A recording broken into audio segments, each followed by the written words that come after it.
30 अगस्त 2025।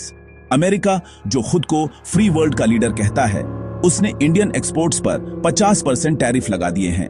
उनका इल्जाम है कि इंडिया रशिया से तेल खरीदकर यूक्रेन वॉर के लिए पैसा दे रहा है।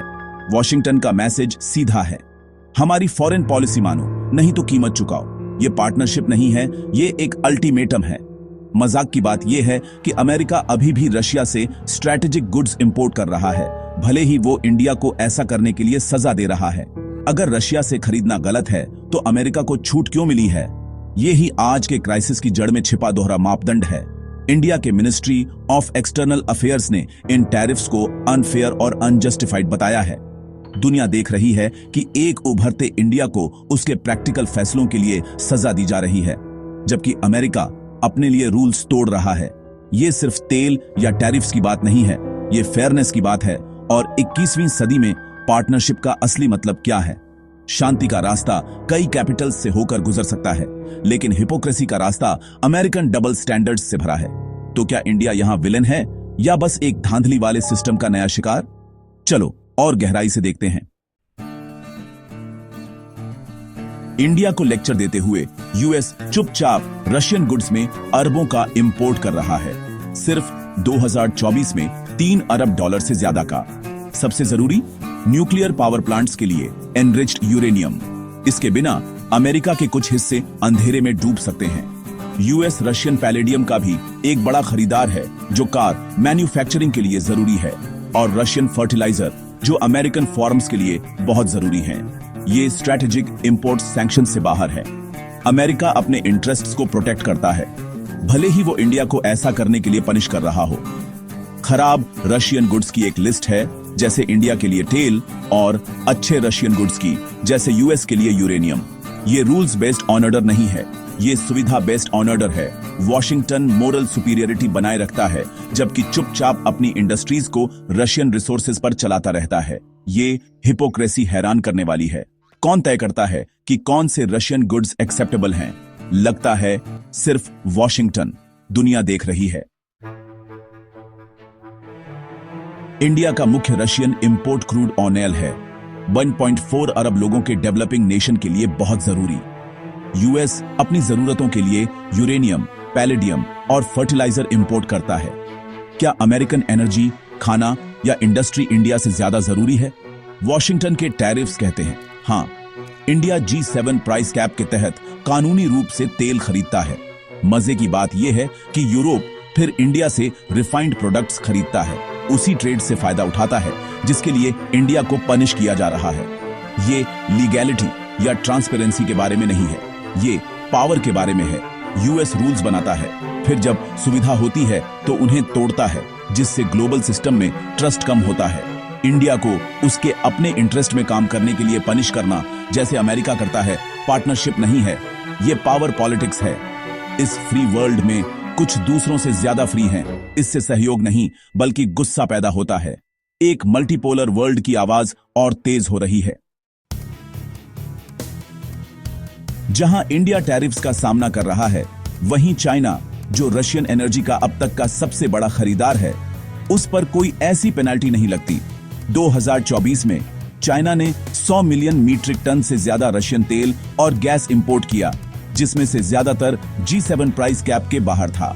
फिर भी वॉशिंगटन की बीजिंग से सिर्फ एक रिक्वेस्ट है, मॉस्को को हथियार मत भेजो। इंडिया को कानूनी सीमित तेल खरीद के लिए सजा मिलती है, चाइना को कहीं ज्यादा बड़े अनरिस्ट्रिक्टेड ट्रेड के लिए छूट मिल जाती है। ऑफिशियल बहाना, रशियन तेल में इंडिया का शेयर बढ़ गया है, लेकिन चाइना का स्थिर रहा है।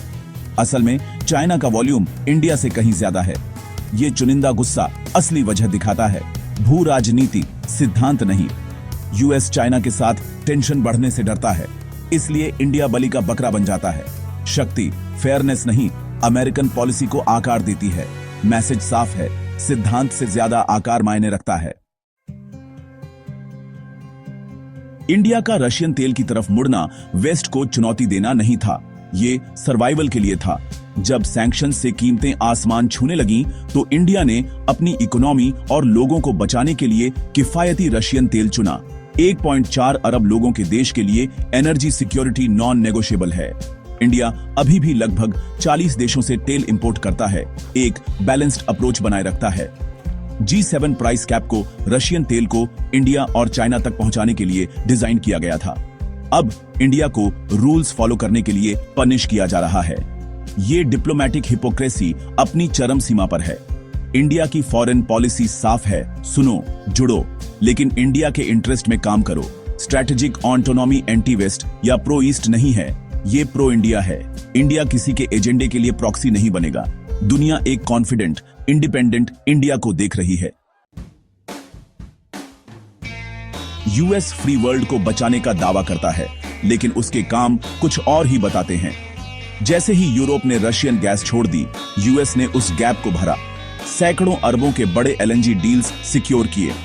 अमेरिकन एनर्जी कंपनीज और डिफेंस कॉन्ट्रैक्टर्स क्राइसिस से जमकर फायदा कमा रहे हैं। वहीं इंडिया को एक ट्रेड रिलेशन के लिए क्रिटिसाइज किया जा रहा है, जिसकी कीमत अमेरिका के मुनाफे के एक छोटे से हिस्से के बराबर है। ये नैतिकता के बारे में नहीं है, ये मार्केट शेयर और प्रॉफिट के बारे में है। रूल्स कमजोरों के लिए हैं, प्रॉफिट ताकतवरों के लिए है। ऐसी हिपोक्रेसी ट्रस्ट को कम करती है और उसी ऑर्डर को कमजोर करती है जिसे अमेरिका बनाए रखने का क्लेम्स। दुनिया ध्यान दे रही है।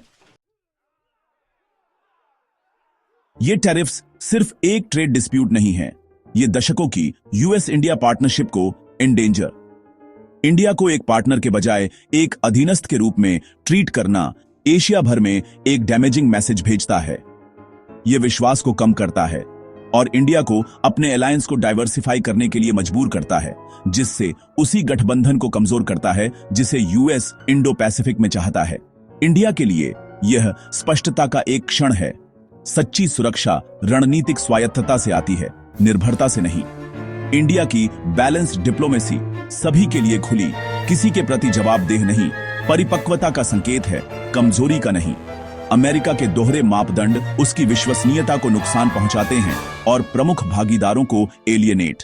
एक स्थिर विश्व व्यवस्था का मार्ग निष्पक्षता और आपसी सम्मान से होकर गुजरता है, हिपोक्रेसी से नहीं। यूएस उन बलिदानों की मांग नहीं कर सकता जो वह खुद नहीं करेगा। यदि यूएस इंडिया पार्टनरशिप को जीवित रहना है तो यह पार्टनरशिप ऑफ इक्वल्स होनी चाहिए। अगला कदम वॉशिंगटन का है।